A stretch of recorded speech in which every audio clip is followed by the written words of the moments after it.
You're listening to an Airwave Media Podcast. Feel like who art Ed? Try to slice it. Who art is Mr. Wood, art Ed me? Good. Either way, it's ambiguous. It works on so many levels. I know. That's off to a great start. Welcome to Who Arted, where we explore visual arts in an audio medium. I'm your host, Kyle Wood, and today we're looking at Modigliani. Born in Livorno, Italy in 1884, his life was marked by a fervent pursuit of his artistic vision and an unwavering determination to challenge conventional norms. Even his birth was dramatic, and in a way I bet you would never expect. The baby, Amedeo Modigliani, saved his family from financial ruin. You see, just before Amedeo was born, his father's once prosperous mining business collapsed and the family went into bankruptcy in 1883.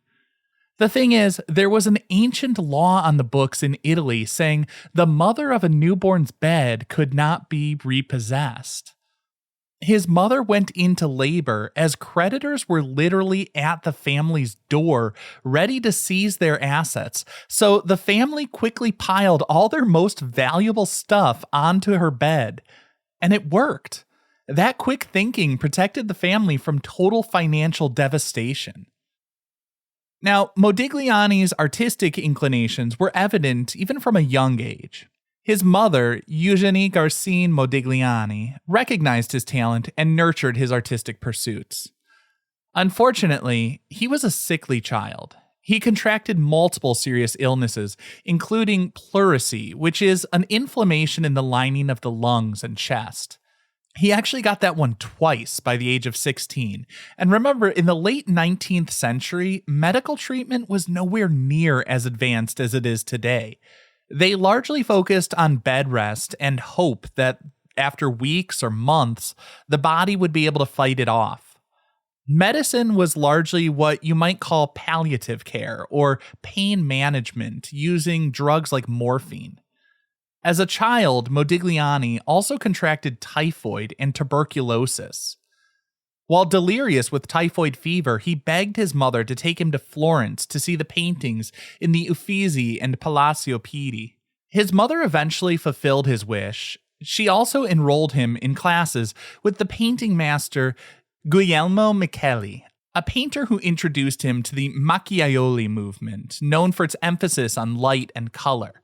You might think of that as sort of the Italian counterpart to French Impressionism. Now, as he studied art, Modigliani's rebellious spirit led him to challenge traditional academic approaches. He trained in different schools and under different artists, but it appears he didn't actually finish schooling in any formal institutions, likely in part due to his poor health. He was also known for wild and reckless behavior, often overindulging and being kicked out of bars and cafes. Some believe he may have acquired stone for some of his sculptures by taking blocks from construction sites. And this rebellious streak remained a defining characteristic throughout his life, influencing both his artistic style and his personal choices. Rather than adhering to traditional methods of academic art, he drew inspiration from disparate sources. Modigliani adored Cezanne's use of color and brushstrokes to define forms. He admired the radical simplicity of Brancusi's sculptures and actually spent a year studying under Brancusi. But Modigliani also found inspiration from non-Western art. In particular, he admired African masks. Modigliani developed a unique style characterized by elongated figures, long necks, and almond-shaped eyes, which would later become his hallmarks. Long necks have become so closely associated with Modigliani that a medical condition, a pseudogoiter, characterized by an elongated or swollen neck with a curved appearance, is commonly referred to as Modigliani neck. Now, in 1906, Modigliani moved to Paris, the vibrant epicenter of avant-garde art. It was just 1 year after Matisse and the Fauves ran wild with their groundbreaking exhibition. As he settled into the Montmartre neighborhood, he was in the same social circle as now legendary figures like Pablo Picasso and Henri de Toulouse-Lautrec. The city provided him with fertile ground for experimentation and artistic growth.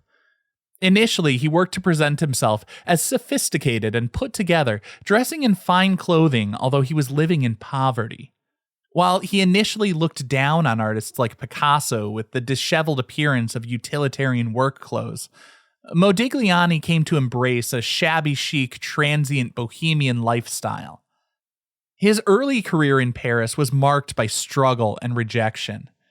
His friends actually called him Modi, which was a play off a French word meaning cursed. Modigliani wasn't just rejected by the art establishment. When World War I broke out, Modigliani tried to enlist in the military, and he was even rejected there because he was in such poor health.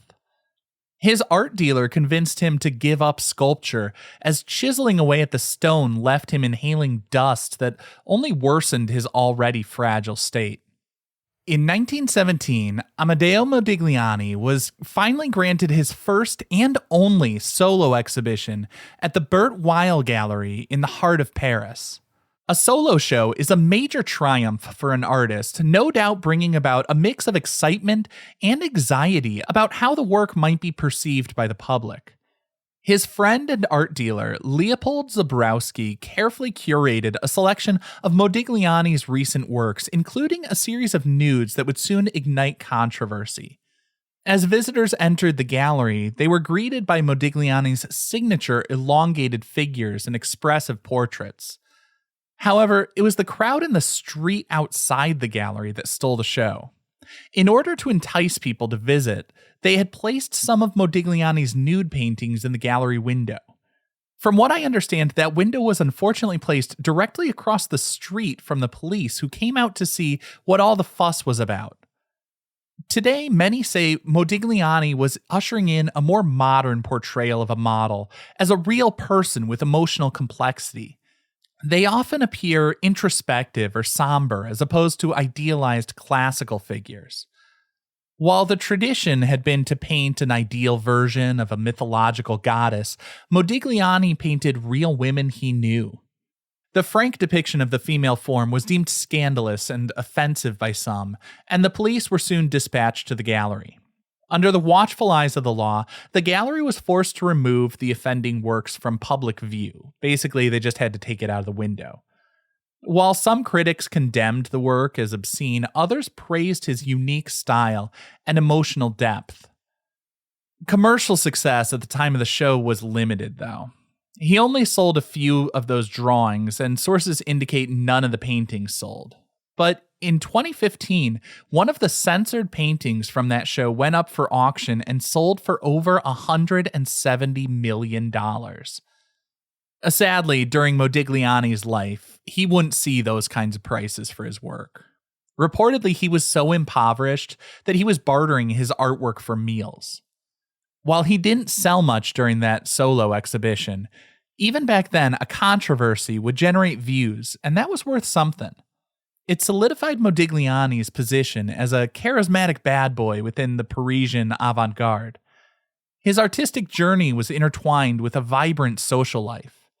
He frequented cafes and salons where he mingled with fellow artists and intellectuals.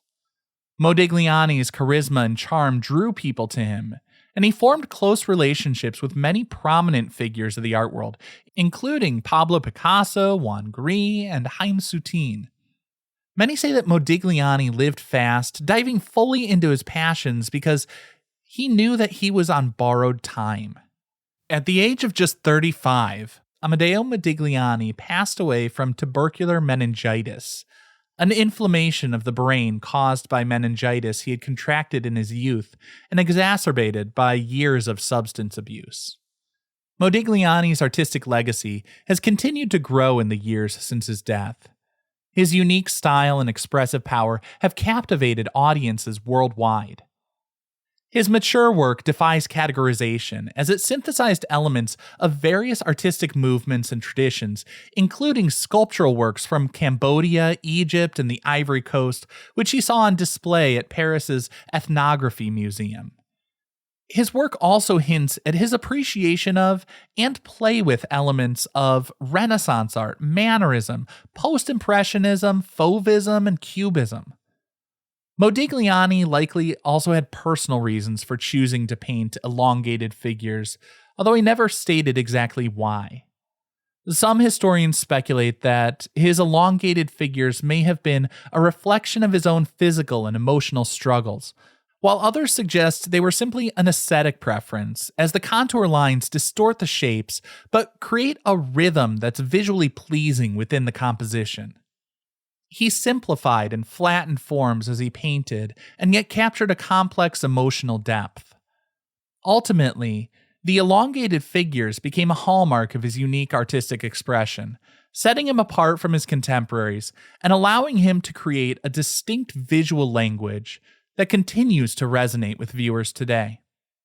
This concludes this week's episode of Who Arted, part of the Airwave Media Podcast Network. If you found this tolerable, please leave a rating or review on your favorite podcast app. You can find images of the work being discussed this week and every week on social media at Who Arted Podcast on Twitter, Instagram, and TikTok, and of course on the website whoartedpodcast.com. Podcast done.